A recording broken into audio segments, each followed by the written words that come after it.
اتنی مالی سپورٹ کر دی جائے کہ وہ کسی کے سامنے ہاتھ نہ پھیلائے. ہمارے نبی نے پوری زندگی کبھی کسی کے سامنے ہاتھ نہیں پھیلایا. تیسرا، شریعت کا علم، حلال و حرام کا علم. آج یونیورسٹیوں میں لوگ پڑھ رہے ہیں، میڈیکل سائنس پڑھ رہے ہیں، اس علم کو علم سمجھتے ہیں. انجینئر بن رہے ہیں، اس علم کو علم سمجھتے ہیں. حلال و حرام کے علم کو علم نہیں سمجھتے. آپ کو پتہ ہے گورے کے پاس حلال و حرام کا علم نہیں ہے. سائنس ٹیکنالوجی میں وہ ہم سے بیسیوں گنا آگے ہے. حلال و حرام کا علم اس کے پاس نہیں ہے. یہ حلال و حرام کا علم کیا ہوتا ہے؟ یہ وہ علم ہے جس سے آپ کو پتہ چلتا ہے کہ جو کریٹر ہے نا، جس نے اس کائنات کو بنایا، وہ انسان سے کیا چاہتا ہے.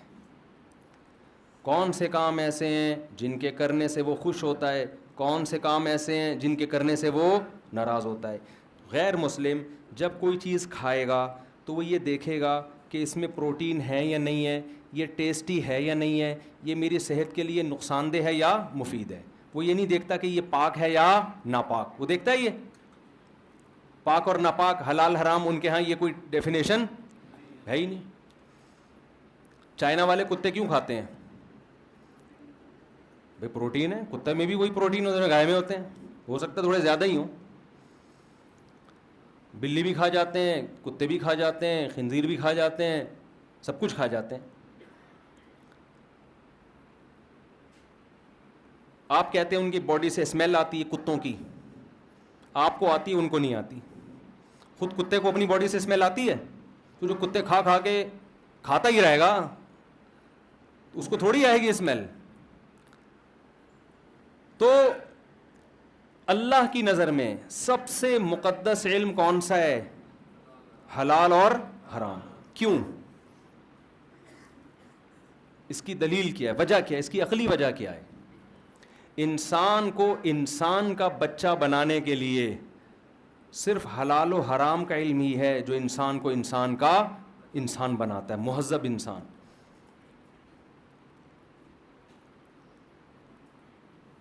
بہت سے لوگ ڈاکٹر بن گئے، اچھے انسان نہیں بنے. بہت سے لوگ بڑے اچھے انجینئر بن گئے، اچھے انسان نہیں بنے. بہت سے لوگ بہترین سیاستدان بن گئے، اچھے انسان نہیں بنے. وہ اس وقت دنیا نے پتہ ہے بدماشی کیا کی ہے؟ دنیا نے ایک بدماشی یہ کی ہے، میں اکثر یہ مثال بیانات میں دیتا ہوں، اس کو خوب اچھی طرح سے سمجھیں. دنیا نے ایک بدماشی یہ کی ہے، ایک مثال سے سمجھاتا ہوں.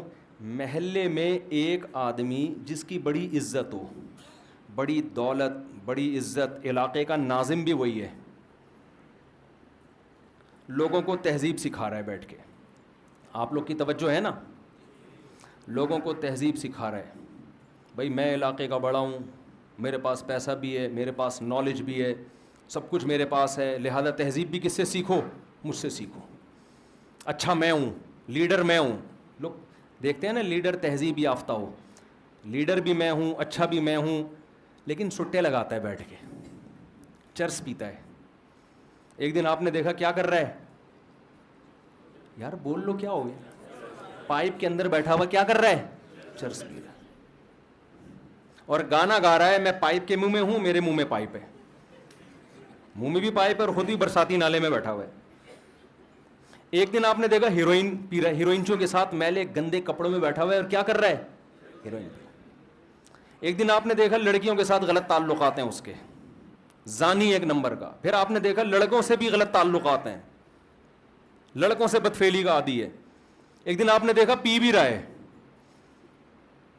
آپ نے کہا کمبخت تو کیا لیڈر ہوگا ہمارا، تو تو شریف آدمی نہیں ہے، تو تو تہذیب یافتہ انسان نہیں ہے. ہے بھائی؟ اس سے بڑھ کر ایک دن آپ نے دیکھا کہ وہ چوری بھی کر رہا ہے. کوئی انڈیکیٹر نہ کسی کا نکالنے کی کوشش کر، مسجد سے چپل چرا رہا ہے. آپ نے کہا یار تیرے اندر تو ساری اخلاقی برائیاں ہیں، تو کیسے کہتا ہے کہ میں تہذیب یافتہ ہوں؟ ہونا یہ چاہیے تھا کہ وہ فوراً توبہ کرتا. کیا خیال ہے؟ یہ ساری اخلاقی برائیوں سے کیا کرتا؟ توبہ، کہ یار میں لیڈر ہوں، مجھے ایسا نہیں کرنا چاہیے. لیکن اس کو ایسی لت پڑ چکی ہے چرس پینے کی, سٹے لگانے کی, ٹیکے لگانے کی, اور تاڑم تاڑی کی, اور زنا کرنے کی, اور لڑکوں سے بدفعلی کی, کہ اس نے پہلے تو کوشش کی برائیاں چھوڑوں میں, جب چھوٹ نہیں رہی تو اس نے کیا کیا, تہذیب کی ڈیفینیشن کو چینج کر دیا.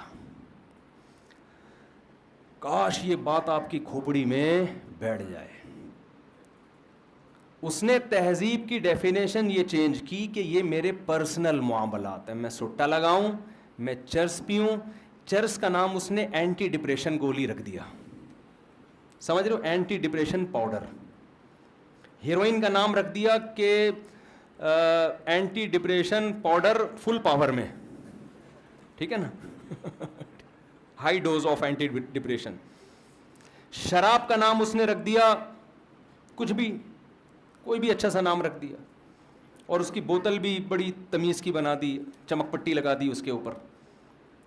اور اس نے کیا کہا کہ یار یہ جو میں پائپ کے اندر چرسیوں کے ساتھ بیٹھ کے پیتا ہوں اس سے بھی امیج خراب ہوتا ہے, اب چرس ہم باقاعدہ ایک اچھے ہوٹل میں 3 پیس سوٹ اور ٹائی میں نہا کے آب زمزم سے خوشبو چھڑک کے, اس کے بعد ہمارا چرس کا باقاعدہ کیا چلے گا, پروگرام چلے گا. سمجھ میں آ رہی ہے بات؟ اور اس نے کہا کہ یہ جو مسجد سے چپل چراتا ہے وہ پکڑا گیا تھا, اور انڈیکیٹر وغیرہ, یہ ہی اس سے بھی میرا امیج خراب ہو رہا ہے, تو میں باقاعدہ دوسرے ملکوں پہ بم برسا کے ان کے تیل اور گیس کے ذخائر پہ کیا کروں گا, قبضہ کروں گا. تمیز سے ڈکیتی کرو, یہ کیا چھوٹی موٹی ہلکی مسجد سے چپل چرانا, اس سے امیج خراب ہو رہا ہے. اور لڑکوں سے بدفعلی کر رہا ہے. اس نے کہا یہ قانون بنا دیا کہ یہ غلط بات بولو نہیں ہے, یہ تو انسانی ہیومن رائٹس ہے. کسی میں فیلنگس ہی وہی آ رہی ہیں تو وہ بیچارہ کیا کرے گا, سارا کھیل کس پر ہے, بھائی میری فیلنگس ہی نہیں, اس میں کہہ رہے میرے میں عورت والی فیلنگس ہی نہیں ہے, تو میری اپنی فیلنگ میں جانوں, سامنے والا جانے, ہمارے آپس کا جب رابطہ ہے تو تجھے کیا تکلیف ہو رہی ہے. اس نے تہذیب کی واٹ لگا کے تہذیب کی ڈیفینیشن A to Z کیا کر دی, چینج کر دی. چونکہ دنیا کا بدماش وہی تھا, قانون سازی اسی کے ہاتھ میں, تمام دنیا نے تہذیب کی ڈیفینیشن اب اس سے لینا شروع کر دی. ہائے ہائے کیسے سمجھائیں یار. یہی حال یورپ اور مغربی اقوام نے کیا ہے. مذہب نہیں تھا, خدا کا خوف نہیں تھا. قرآن نے کہا یا ایھا الرسل کلوا من الطیبات, اے پیغمبروں قوم کو سمجھا دیں پاکیزہ چیزیں کھاؤ اور پاکیزہ عمل کرو. پاکیزہ عمل میں زنا داخل ہے, پاکیزہ عمل میں لڑکوں سے بدفعلی داخل ہے, پاکیزہ عمل میں دوسرے ملکوں پہ قبضہ کر کے بم برسا کے غریبوں کا خون چوسنا اور اپنی معیشت کو مضبوط کرنا یہ داخل ہے. پاکیزہ عمل میں کوئی مر جائے تو 1 مہینے اس کے جنازے کو پروٹوکول دینا یہ داخل ہے. او بھائی مر گیا دفنا ختم کرے یار. آج کسی نے بنایا, وہ ملکہ برطانیہ کا انتقال ہوا نا, کہ اگر یہ پاکستان میں انتقال ہوتا, ہماری کوئی ملکہ ہوتی تو کیا ہوتا, جی نہیں دفنا نہیں دیتے, بہت کچھ ہوتا. ابھی بات لمبی ہو جائے گی. سعودی عرب کے بادشاہ کا انتقال ہوا نا, غسل کفن دے گے دفن, چلو جی مغفرت کی دعا کرو, ختم. مرنے کے بعد 1 مہینہ اتنا انسان ہے بھائی, خدا تھوڑی ہے. تمہارا کیا ہے یہ جو تم اس کو اتنی عزت دے رہے ہو, لیکن چونکہ وہ دے رہے ہیں لہذا وہ کیا ہے, تہذیب کی ڈیفینیشن A to Z کیا ہو گئی ہے, چینج. ہومو سیکشولیٹی پھیل رہی ہے. ہم لوگ کہتے ہیں یار تم گوروں کو فالو کر رہے ہو, وہ تو اغلام بازی کرتے ہیں. کیا ہوا, کسی کا دل تو نہیں دکھاتے, لوگ ہم سے یہ کہہ رہے ہوتے ہیں, کسی کا دل تو نہیں دکھاتے. خدا کو ناراض کر رہے ہیں, خدا کے غضب کو دعوت دے رہے ہیں. تو سارے اخلاقی جرائم, یہاں تک کہ وہ کہتے ہیں حقوق اللہ نہیں ہے, حقوق العباد تو ہے نا. او بھائی حقوق العباد میں تو سب سے پہلے تمہارا باپ اور تمہاری ماں ہے, اسی کو تم نے بڑھاپے میں اولڈ ہاؤس میں جمع کر دیا, تو کدھر گئے حقوق العباد؟ نہ حقوق اللہ اور نہ حقوق العباد. لیکن ان تمام چیزوں پہ انہوں نے لیبل کس کا لگا دیا, تہذیب. کہ تہذیب یافتہ بننے کے لیے گھر میں ماں باپ کو رکھنے کی ضرورت نہیں ہے, تہذیب یافتہ بننے کے لیے زنا سے بچنے کی ضرورت نہیں ہے, تہذیب یافتہ بننے کے لیے لڑکوں سے بدفعلی سے بچنے کی ضرورت نہیں ہے, تہذیب یافتہ بننے کے لیے باپ لیس ہونا اس سے کوئی فرق نہیں پڑتا. وداؤٹ آپ کے یہاں کوئی رشتہ لے کے آ جائے, آپ کی بیٹی کے لیے کوئی بندہ آیا رشتہ لینے کے لیے, آپ نے بٹھایا, چائے پلا, یہاں بیٹا کیا کرتے ہو, انکل میری وہ فلانی دکان ہے, چرس کا معذرت کے ساتھ کچھ بھی کرتا ہوں میں. آپ کے ابا کیا کرتے ہیں, ابا ہے ہی نہیں میرے, ابا میرے ہیں. ابا کیوں نہیں ہے بھائی؟ کہہ رہے میری اماں کا پتہ ہی نہیں، وہ اتنے بندوں سے ریلیشن تھا اس کا، اتفاق سے میں بھی پیدا ہو گیا. ابھی آپ اگر کہتے ہیں تو میں ذرا ریسرچ کر کے بتا دیتا ہوں. آپ دو گے رشتہ اس کو؟ گلی کے کتے چھوڑ دو گے آپ اس کے پیچھے؟ ہمارے یہاں کتے بہت ہوتے ہیں الحمدللہ، اور تہذیب یافتہ بالکل بھی نہیں ہوتے. انگریزوں کے کتے تہذیب یافتہ ہوتے ہیں. ایک کسی نے بڑی اچھی بات کی کہ انگریز جو کتے کو نہلاتے ہیں، خوبصورت لاکٹ پہناتے ہیں، اتنا سجا کے کھڑا کرتے ہیں کہ اگر پاکستانی اس کتے کے ساتھ کھڑا ہو جائے نا تو پاکستانی کتا لگ رہا ہوتا ہے اور وہ کتا آدمی لگ رہا ہوتا ہے. تو انہوں نے کیا کیا میرے بھائی؟ تہذیب کی ڈیفینیشن چینج کر دی. کیوں؟ حلال و حرام کا علم ان کے پاس نہیں ہے. کیونکہ یہ علم کون دیتا ہے؟ یہ اللہ دیتا ہے. گاڈ جس جو کریٹر ہے اس نے بتایا یہ صحیح ہے اور یہ کیا ہے؟ غلط ہے. جب تک اس کی گائیڈنس نہیں ہوگی آپ کو یہ علم نہیں ملے گا. اس لیے آپ جن علوم کو بھی سیکھ رہے ہیں سیکھیں، بلکہ اور آگے بڑھیں، لیکن خدا را اپنے اوقات میں کچھ وقت حلال و حرام سیکھنے کے لیے بھی نکالیں آپ. کیونکہ اچھا انسان بننے کے لیے آپ کو حلال و حرام کا علم سیکھنا پڑے گا. آپ تجارت میں آزاد نہیں ہیں کہ جیسے چاہوں تجارت کروں. اسلام نے سود پر پابندی لگائی ہے، اسلام نے جوئے اور سٹے پر پابندی لگائی ہے. انشورنس جوئے اور سٹے کا مجموعہ ہے، کیونکہ کمپنیوں کے اس میں مفاد ہیں، انشورنس میں پیسے کماتی ہیں، لہذا اس جوئے اور سٹے کا نام انہوں نے انسانوں کے ساتھ تعاون رکھ دیا. اور یہ کیسا تعاون ہے کہ آپ کے ابا کا انتقال ہو جائے، بیمہ پالیسی میں ابا کا انتقال ہو جائے تو آپ لاکھوں روپے کما لیتے ہو، نہیں ہو تو آپ کی بہت ساری رقم ڈوب جاتی ہے. یہ تو جوا ہے. کیسی بدماشیاں دنیا میں ہو رہی ہیں نا تجارت کے نام پہ، کیسی یہ کمپنی لمیٹڈ کیا تصور ہے پتہ ہے آپ کو؟ یہ لمیٹڈ کمپنیاں، میں آپ کو بتا رہا ہوں جو قوم اسلام کو فالو نہیں کرتی دنیا کو الو کیسا بنا رہی ہیں، وہ غریبوں کو کیسا بیوقوف بنا رہی ہیں. وہ دیکھو پہلے زمانے میں یہ ہوتا تھا، وسیم بھائی، ستار بھائی، قدوس بھائی اور سبکتگین بھائی، ان چاروں نے مل کے انویسٹمنٹ کی، صحیح ہے نا؟ 1 کروڑ روپے لگا کے 4 کروڑ روپے لگا کے انہوں نے کوئی جنرل اسٹور کھولا. اب مکھیاں مار رہے ہیں وہاں بیٹھ نہیں رہے جا کے، بلکہ خود اپنا پیسہ نہیں لگایا انہوں نے، دوسروں سے پیسہ لے کے اس میں پیسہ لگایا.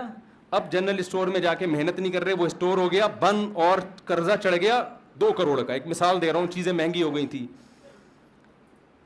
اب جب آپ پہ قرضہ چڑھ گیا تو آپ جواب دہ ہو نا، آپ جواب دہ ہو کہ جو جتنے لوگوں سے پیسہ دیا ہے آپ کو اپنی جیب سے وہ بھرنا پڑے. انہوں نے کیا کیا؟ کمپنی کو لمیٹڈ کر دیا. کروڑوں روپے کمپنی جو شیئر ہولڈرز ہیں ان کو کما کے تو دے گی، لیکن اگر وہ لاس میں جاتی ہے تو جنہوں نے کروڑوں روپے اس کمپنی سے کمائے ہیں وہ لاس برداشت نہیں کریں گے. یہ میں بتا رہا ہوں آپ سے کہ یعنی کیسی چرس پہ اینٹی ڈپریشن اور چمک پٹیاں لگا کے نا اس کی گولی کیسے بیچی جا رہی ہے. تھوڑا گاڑھا بیان ہو گیا، میں آسان کی طرف آ رہا ہوں. جو اصل ٹاپک تھا اس ابھی تک اصل پہ آیا نہیں ہوں میں، یہ تو بیچ میں گریبیاں قیام و طعام چل رہا ہے. اصل واقعی یہ نہیں تھا، یہ بیچ میں گریبیاں چل رہی ہیں. تو میں یہ عرض کر رہا ہوں کہ ہماری جو ینگ یہ ڈیفنس ہے نا، یہاں تو ینگ جنریشن بہت مرتی ہے مغربی کلچر پہ.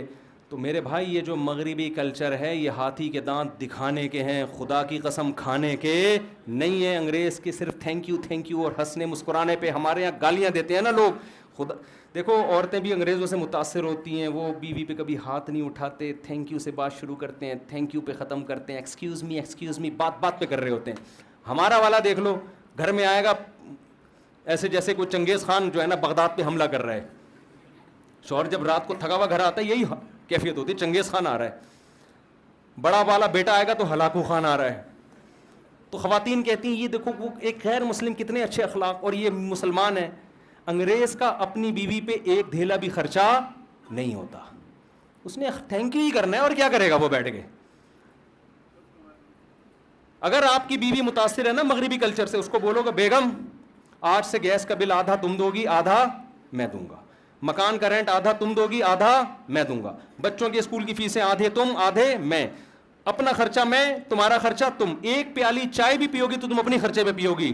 اس کے بعد وہ بیوی کہے اس کے عوض میں مجھے میں اتنی قربانی دوں تو کیا ملے گا؟ آپ بولے میں کبھی غصہ نہیں کروں گا، تو میں سب سے پہلے اس کے لیے کیا ہوں؟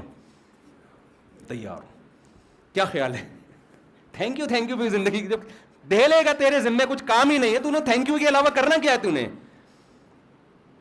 سمجھ میں آ رہی ہے بات کہ نہیں آ رہی ہے؟ نہ کوئی لینا نہ دینا، تو تھینک یو ہی رہ گیا معاشرے میں، اور کیا کرنا ہے؟ تو آپ نے سب سے پہلے کام یہ کرنا ہے کہ مغربی یلغار کے لیبل سے اور ان کے خوشنما نعروں سے متاثر نہیں ہونا. ان کے پاس نالج ہے، حلال و حرام کا علم ان کے پاس نہیں ہے. اللہ کی نظر میں اس نالج کی بھی ویلیو ہے جو ان کے پاس ہے، اس کی نفی نہیں کرتا قرآن، اس کے اپنے فضائل ہیں، وہ بھی سیکھنا ہے، ہمیں آگے بڑھنا ہے. لیکن زیادہ جو ویلیو ہے وہ اس نالج کی ہے جو نالج انسان کو انسان بناتی ہے، مہذب انسان. اور وہ مہذب جس کو اللہ اس کے رسول مہذب کہتے ہیں، جس کو میں اور آپ تہذیب کی ڈیفینیشن جو ہم نے رکھی ہوئی ہے، اللہ اس تہذیب کی ڈیفینیشن کو ماننے کے لیے تیار